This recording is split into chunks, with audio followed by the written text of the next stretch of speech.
Happy days, and here we are. Good morning, everybody, and welcome, of course, to Anna Rooney and Paul Reese's weekly Power Shot. It's great to be here again, and do you know what? These videos are getting hundreds of hits every week. It's amazing, and we are very grateful for our audience out there who are collaborating with us once a week, every week, to just build on, you know, these mind shifters that we just randomly off the cuff come with and enjoy. Absolutely. Good morning, Joanna. Good morning, Paul. I never actually thought that it will be such a thing that I will be waiting for every Monday and then read all the comments and engagements. Yeah, it's been brilliant. Again, back to what we started with. Thank you for taking away my fear of being online. So thank you very much.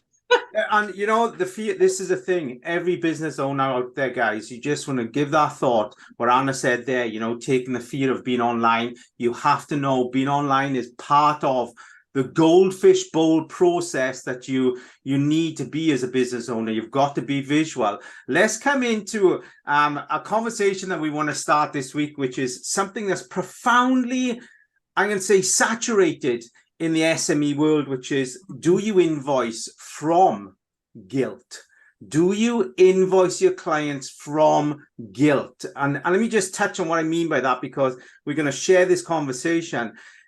So many people are invoicing their clients and carry a ton of guilt through to that, in the sense of ton of guilt from that invoicing. Can they afford it? Am I charging too much? So many people undercharge dramatically because the guilt comes from charging. Yeah, and what are the questions do we really ask ourselves when that happens, Paul? Because I've been there. Me too. I know what it's like. I know how you feel when you said that invoice and then it's an, oh my gosh. And what are the questions that we're going through in our head? And if we're fully transparent, if we ask ourselves, is the question, am I worth it? Oh. Is the question, can they afford it?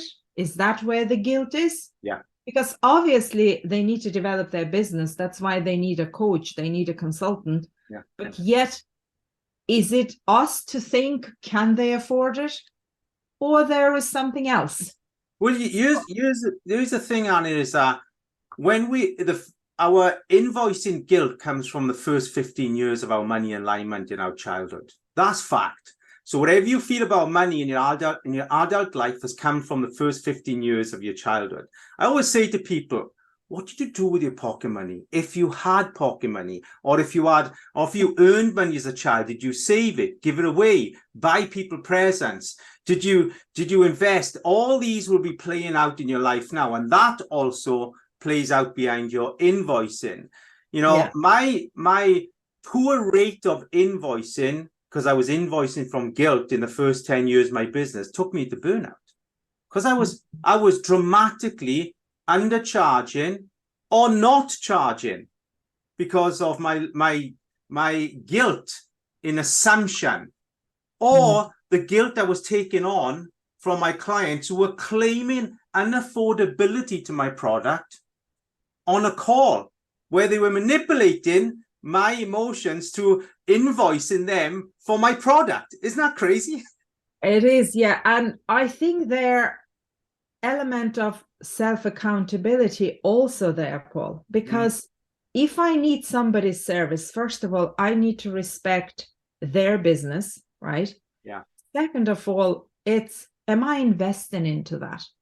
Am I actually committed to, you know, fully engage in whatever that is, you know, coaching program or any program, really? If you know that you found a need for your business to move forward and you need somebody else's expertise to bring you to the next level, how committed are you?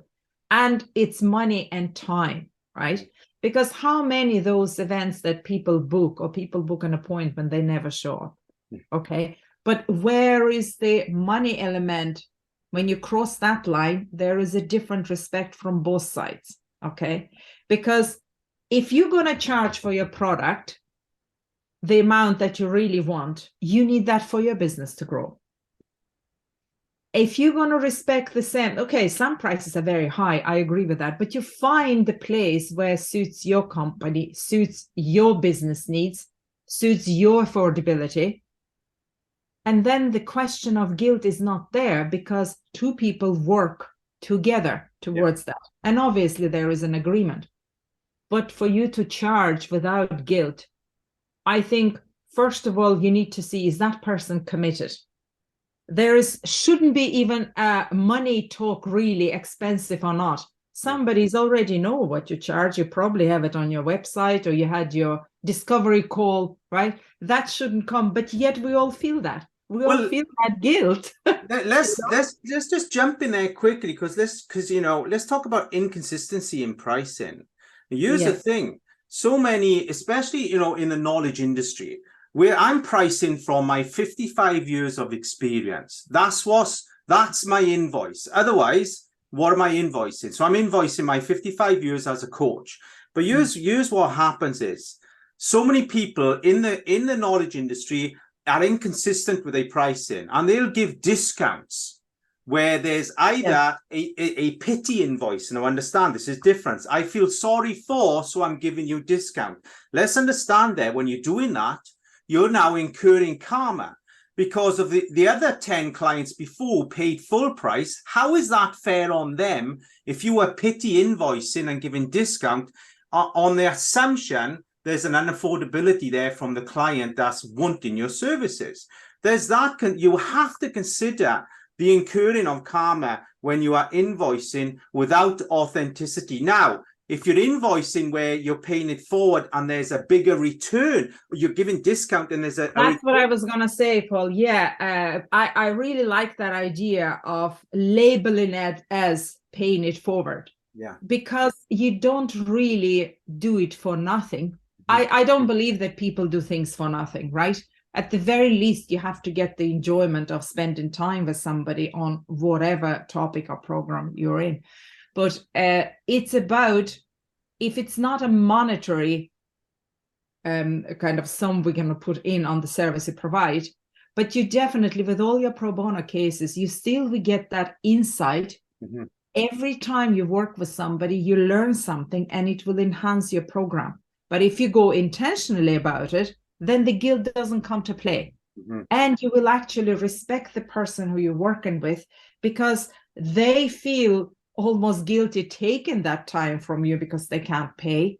And then you feeling guilty for charging them because they don't have money. So how are you going to come out of this? You don't. It's a vicious circle that so many business owners in the knowledge industry get caught in, which is providing freebie after freebie and discount after discount. But I so agree about respecting people who actually paid you the price you asked for, and they're working with you, they committed, and then you're given a discounted price for the same service to somebody probably not as committed, and they wouldn't respect not you or your service in a long term, right? But there is always room for those cases that somebody needs you.